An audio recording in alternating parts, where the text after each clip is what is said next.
श्री स्वामी समर्थ. संस्कार. आयुष्यामध्ये आपल्याला 16 संस्कार असतात.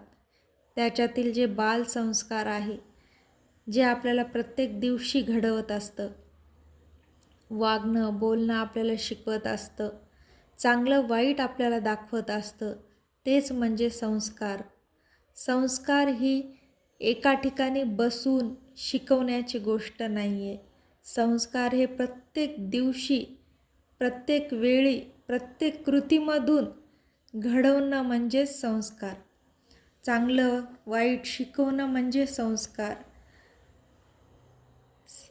आपण बघतो की लहानपणी एखादं मूल बोलायला शिकत आहे आणि दुसऱ्यांचं ऐकून जरी असो, त्यांनी जर वाईट शब्द उच्चारला, कारण तो दुसऱ्याचं बघून, आपलं बघूनच तो शिकत असतो, तर उच्चारला तर आपण हसतो. पण हे कितपत योग्य आहे?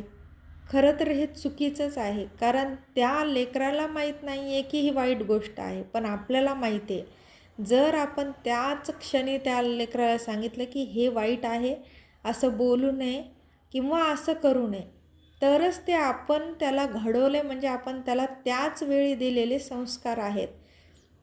तेव्हाच त्याला कळेल. जर ती वेळ निघून गेली ना, आपण मोठं झाल्यावर त्या लेकराला जर ह्या गोष्टी सांगितल्या, तर त्याला ते कदापिही कळणार नाही, कारण ती वेळ निघून गेलेली असते. म्हणून संस्कार हे योग्य वयामध्ये आणि योग्य पद्धतीने आणि त्याच वेळी, ज्यावेळी जे घडली गोष्ट त्याच वेळी चांगलं किंवा वाईट सांगणं, तेच म्हणजे संस्कार. कारण पूर्ण आयुष्य आपलं हे संस्कारावरच अवलंबून असते. आनंद किंवा दुःख हे आपल्याला संस्कारच शिकवते. धन्यवाद. श्री स्वामी समर्थ.